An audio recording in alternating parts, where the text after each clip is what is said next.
Hey, Kevin Easy here. Been a minute since we talked. Yeah, different viewpoint here. I thought we'd talk about a few comics for this time to get my mind off of other dumb things. So, I don't know if any of you guys follow me on Facebook or anything, if they coincide with YouTube and this. But, anyways, yeah, my father passed last Sunday.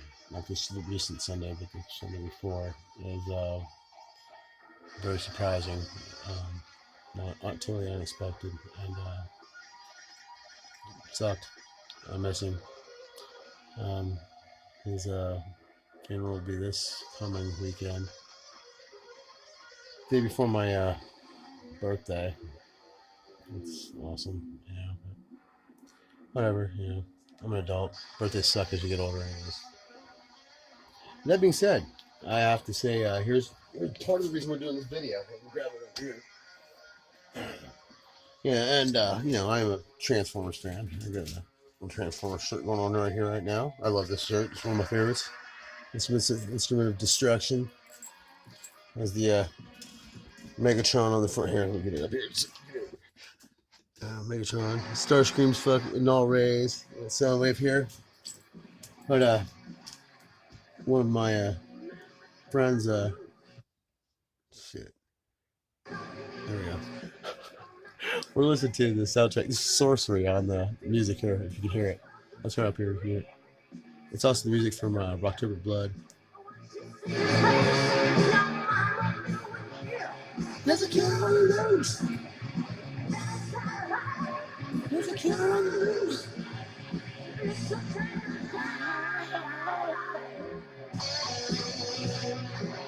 Alright, let's get back to what we were talking about this little stuff for. So we're just talking about a few comics here. I'm not even going to get them out. Some of these comic shows, they get real in depth about it. We're not going to do that. We're just going to talk about some stuff here. I love comics. They're awesome. It's art, for one. All right, anyways, thank you, Carrie, for this as a birthday present. That's an early birthday present, but she knew one of my favorite guys ever is Rat Bat, Decepticon leader at one point, fuel auditor. And this is the Car Wash of Doom. It is so cheesy. It's great, but like the cover art's pretty dope. It's a giant tape bat. The guy's fighting it off with a pipe. That's Buster Witwicky, which cartoons had him as Spike Witwicky, but in the comics he was Buster Witwicky. Anyways, is a hypnotizing car wash to get people to buy gas too. That's pretty much the story. Let's see. There's a few ones I've got here tonight to show off. They're interesting. They're all kind of Halloween-esque. We got the giant bat on the cover here, right? So, and like I said, my birthday's coming up, so birthday. This kind of department. Which I got some artwork I did that today. Like I said, he's one of my favorites of all time. This I think gonna end up being a tattoo on my person. I want the Decepticon logo here for it. And maybe like this, things like that. We'll see. We'll do that. All right. So we got a Batman: Mask of the Phantasm, the original comic that came out in the video stores and stuff. I like it because it's a kind of a Grim Reaper esque. Ends up being a Batman's X-Flang, but it's drawn in the Batman the Animated Series style. It's got the Joker in it, Phantasm. Like I said, it was I don't know if it's just the it's really this is a really it's got some damage to it. I mean, some of these they're mine, they're not. I'm not here to sell them. I was past the 90s. I mean, I was in the 90s boom when we was trying to sell stuff. But here you got the Phantasm right here in the corner here. I don't know. It's more of a. It doesn't have. It's got got the Batman animated series art style, so it's good, but it's not like a hugely awesome comic. Let's go with these, and I'll go back to the Transformers here in a minute. Let's talk about like one of my favorite artists ever is Eric Larson. He was the guy that came like a lot of people like Todd McFarlane for Spider-Man. I was always a bigger fan of Eric Larson, who came after Todd McFarlane. But since we're talking about like well, we're talking about Halloween-esque things. So, the Hobgoblin is in the Sinister Six in this one. This is the Revenge of the Sinister Six, and it's a I think it was a six-part series. I don't have all of them. I think I have three of them. I've read them all, but I only collected like three of them. But the art, I love his line art, like the way he draws. Ercles went on to create the Savage Dragon. I don't know if anybody knows that one, but it does pretty good comic style. The covers are really good on this one, but it has a Ghost Rider. So we got our skull, Halloween. Hobgoblin, which is signified by the pumpkin bomb being thrown over here with the bat wings in the mouth. Then you got Sleepwalker, who was a '90s character if there ever was one. The guy, he goes to sleep, and then his power is he is awakened with his dreaming. He dreams he's a superhero. I guess I think that's how it was weird. I got the Smart Hulk, which we had the uh, Avengers movie, so I thought that was funny. We have Professor Hulk in this. That's the '90s Professor Hulk. And then you got I love the Spider-Man here. Like, look how big his eyes are. He's got there's Eric Larson had a great way of drawing his stuff. And like I said, here we got Mysterio right there. We got the Vulture. Yeah. So I mean, it's got some great art in it. It really does, and the story's good. I mean, it's you got the giant. That's when Mary Jane has this huge hair. Like, look how many. Look at the. Well, if I can get it in here so you can see it real well. Yeah. I don't know if I can get it, but you can see she's a lot of lines in there, like curls. Then you got here's like how he drew the Hobgoblin. I love this stuff. He's just like a demon. And then you got Electro in here. I think the Sinister Six in this is Sandman, Hobgoblin, Electro, Doc Ock, Mysterio, the Vulture. That's all. That's six. But you got stuff like Psylocke or Deathlock. I mean, Deathlock was pretty big back in the '90s, early 2000s. Yeah, here's another one. So you got your this Hobgoblin. Yeah, that's just awesome looking. And then you got Mysterio down here, and then you got some Hydra soldiers. I think right here. I think that's who that is. And you got the really cool Electro. Like, I love the starfish head thing.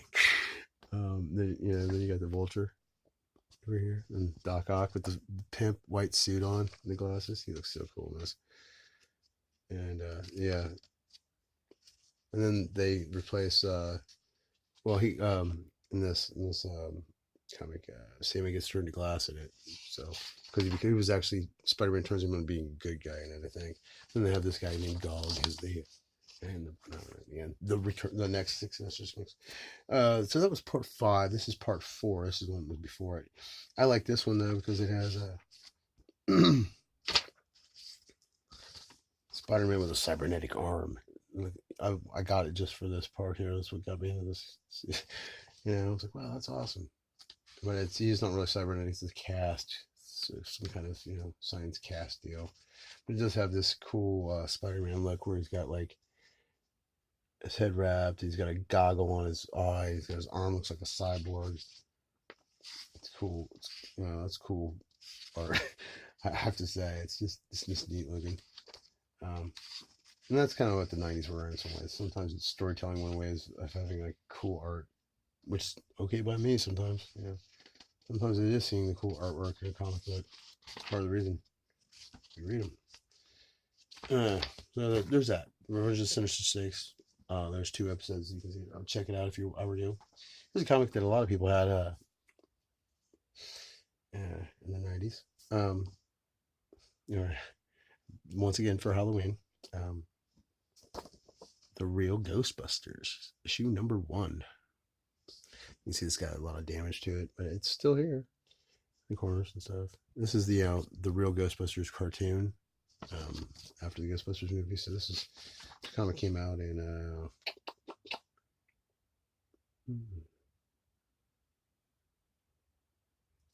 let's see. Look here. I mean, it's not here, I think. Oh yeah, yeah, here it is. 1988. It's not even 90 yet. It's 88. So, anyways, it's pretty funny there because you got, this is by the time that this guy was hugely popular. Yeah, fucking Slimer. Thank God Ecto Cooler was good, huh? All right, well, Ghostbusters. There's Ecto One in here. Got some people that touched down there. I don't know. It's weird. Space time jumpers, and then there's these monsters that are in here, like a Captain Ahab looking dude, and then you got this creature from a Black Lagoon looking thing, and there's a shark monster in here. Yeah, here's the shark one up the top here. Then there's the clowns. Here's an advertisement for Fright Night, the comic book series. That's pretty cool. Kind of ages it. There's the firehouse. And then Peter has, like, he's in school, wakes up werewolves. Werewolves. Ray has these people with tentacles. It's crazy looking in it. So I like this page here. The werewolf people talking to him. Like, I kind of like that. It's pretty funny. And then yeah, it gets done. There's a giant caterpillar dude in the end of it. Yeah. It's another funny. There's no shows that comes some of the damage to this one, but it is funny though. Coming from Now Comics. Terminator. I'll be back. Yeah. Here's our last of the non-Transformers ones, and we'll look at a couple more Transformers ones for I think are kind of cool for Halloween. This one's cool. This is probably the best comic I have, best condition comic I ever have, I think. I love the cover of it. Like, once again, Ghost Rider. This is the Danny Ketch Ghost Rider, which is different from the Johnny Blaze one. He succeeded Johnny Blaze. And actually, I have I like Ghost Rider. I think they're one of my favorite characters. But I have I got this from Kmart, back when Kmart was a thing. I think in it. Shit, I don't know. It was like 2000 something. Head glows in the dark. He has like this pleather whole outfit. He had a chain too, but I lost the chain. And yeah, you could like take his head off or mask off, and there he is, Danny Ketch. Danny Ketch, Ken doll looking guy, huh? He had another change of outfits. I don't have that anymore. I don't have the box for it anymore. But his little gloves, look, little gloves. They're just like mittens. This looks so badass. All right. So, anyways, Danny Ketch Ghost Rider. He's not the stuntman the other one was, but he's like a younger guy. He was the update, the '90s version of everything.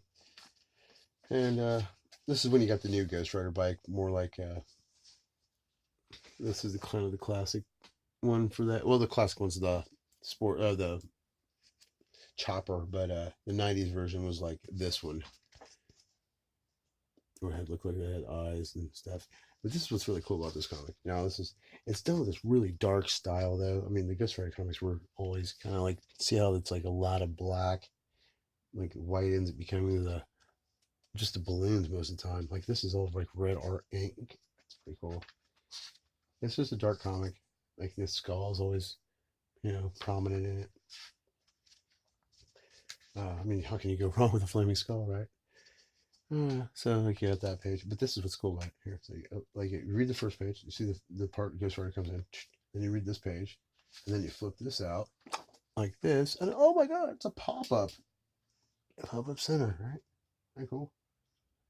With the flames. I mean, this is pretty badass. And then yeah, it's cool. That's Ghost Rider. This is issue number 25. Of probably the renewals. It was $2.75 from the newsstand back then. It was like a kind of special deal. It was $2.75. Let's see. Oh, I tried to see what some of these are worth back then. Newsstand, Ghost Rider, Ghostbusters #1, $1.75. Spider-Man. This is Revenge of Sinister Six was April 21st, 1992. So this part 5 was May 1992. So yeah. Sorry, I'll take your calls after. So we got those. So it was 92. What year was this? Oh no, it's during the time it came on video. So it wasn't the release of it. 1993. 1993.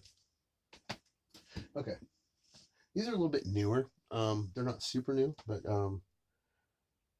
these are IDW Transformers comics, and I love this. Okay, this one's one of my favorite comics I own as far as story wise. It's it's a throwaway because it's a Transformers comic, and so like I don't think a lot of people think it's a real cool story for that, but like okay,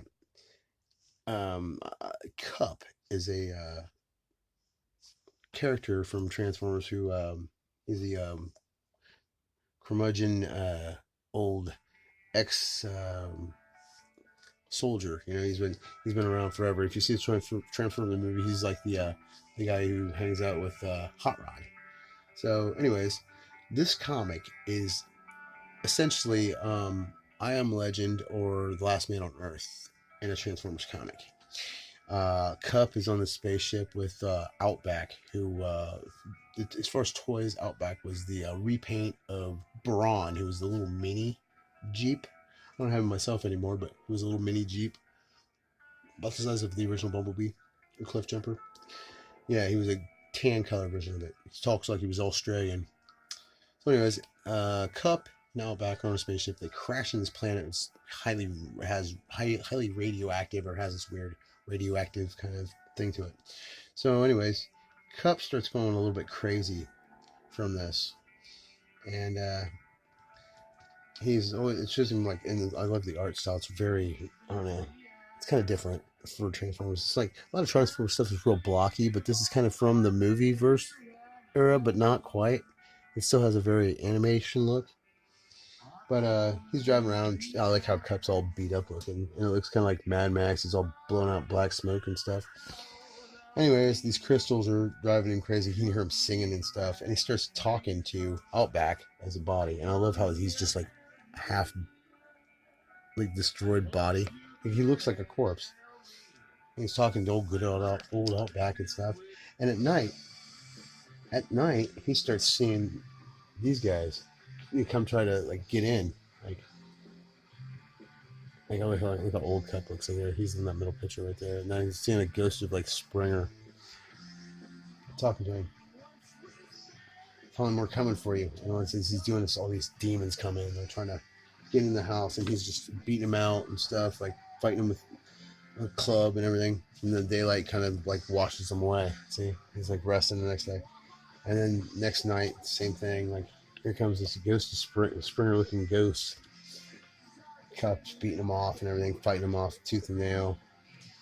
And then at the end of it, I'll give it away. I'm a spoiler alert on it.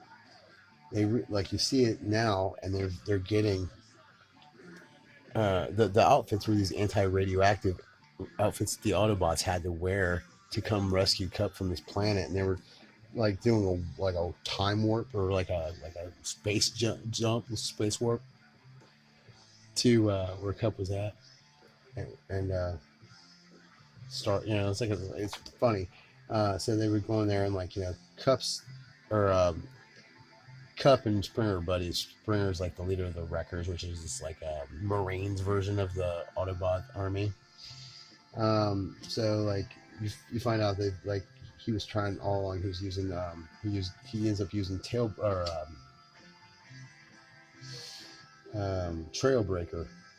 who has force fields to get Cup, because they keep going back in. Cup has been fighting off these things he thinks are demons because he's so messed up from the radiation. It's making him see things, and he's crazy. And they're going to visit him, or trying to pick him out of there with these spacesuits on. He's delusional, thinks are these crazy creatures. So finally, Perceptor and stuff, they talk about doing. They get this idea to go in there, and he ends up killing some Autobots. It's pretty funny. As you can see, there's this version of Trailbreaker, which It's like they do like kind of like I said an update of Autobots and Decepticons on it, but it sticks pretty close to it. Here's like I love this picture of it. So yeah, I thought this Last Man on Earth version of the cup, it's Cup Spotlight. And lastly, this will be the last one we'll talk about here real quick. And I have to say it because I do like Rat Bat, and if I'm going to talk about Rat Bat, we have to talk about Soundwave. And I love this one here too because it has another one of my favorite characters, which we're going to go on the Halloween motif here. First off, Soundwave is just one of my favorites, period. Like, you know, you got the perfect, like, it's a Soundwave story is going to start with him as a cassette tape in it, or cassette player. Then, this is another one of my dudes I really, really like, and his name's Bludgeon. And this is the version of Bludgeon from IDW at this time, which instead of, like, Bludgeon usually has a skull face. I have one of his toys myself, but he's a skull-faced samurai. And his original toy was about the size of he was like a He-Man figure style. Well, a little taller than He-Man, but he was like arms moved like a He-Man. It was basically a blocky dude, and you pull him apart. Inside there was a transformer that turned into a tank. So essentially, he's like a tank, and he has a skull face, and he's a samurai. So this one, like, he's like just misses his bottom part of his jaw, which I really like that idea of it. It's really pretty cool, but you know, he's a little different though. They kind of made him a cross between his inside robot and his outside robot to make this one. This Megatron's pretty cool in here. Yeah. I won't get real in depth with the story. It's basically like it has lots. It does have some cool shit in it. It has Ravage. You can have Soundwave without Ravage. It doesn't have Rat Bat, unfortunately, but it does have the other one. He's most known for as far as there's Laserbeak, and basically he gets in a fight with there's no Rat Bat, but there's Mind Wipe. And Mind Wipe was a Decepticon bat too. He could control people with his mind. Let me see if I can find him in here. Soundwave gets his shit kicked out of him though, pretty much. There's Mind Wipe right there, I believe. Yeah, he's got I like his minions, like they just look kind of evil. These three guys are conspiracies. I forget who this is offhand. I mean, without looking through it, reading it again. But there's Bludgeon in the center.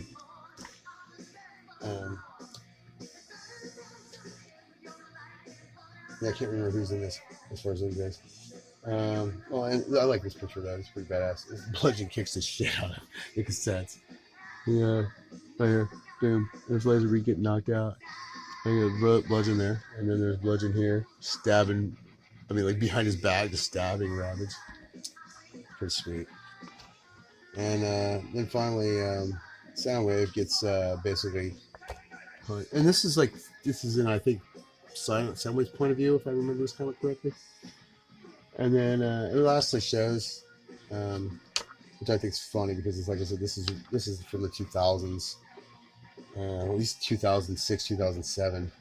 But they're showing like basically Bludgeon like has him shot on Earth and buried. Like there's volcano and stuff. Kind of changed around some of the Transformers mythos, but you see it shows him right here like buried. And then the last frame, it's the pretty cool part of it, I suppose.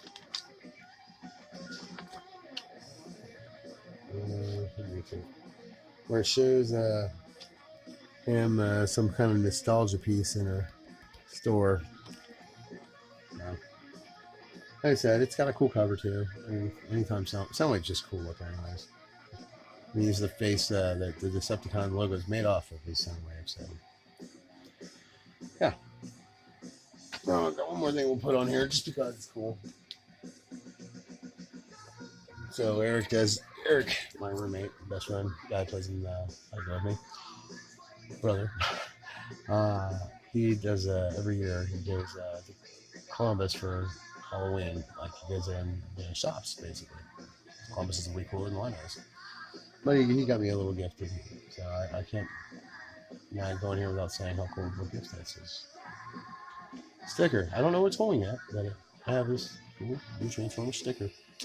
So, all right. Well, listen to Sorcery. You saw me talk about some comics. Love everybody you you hold true, dear to you. You know, they can be gone in a second, and then you always like miss them being around. And even though you can't change that, and no matter how much time you spend with them, you always still want more because we're selfish and greedy. I would be like, I would love to be, you know, say if I was just selfish and greedy about time with my father, then uh, yeah, I mean, still, I think I'd still be a good person for that. Anyways, me and the cortisone up there of death bid you farewell. You've listened to me babble. We'll see you later, guys.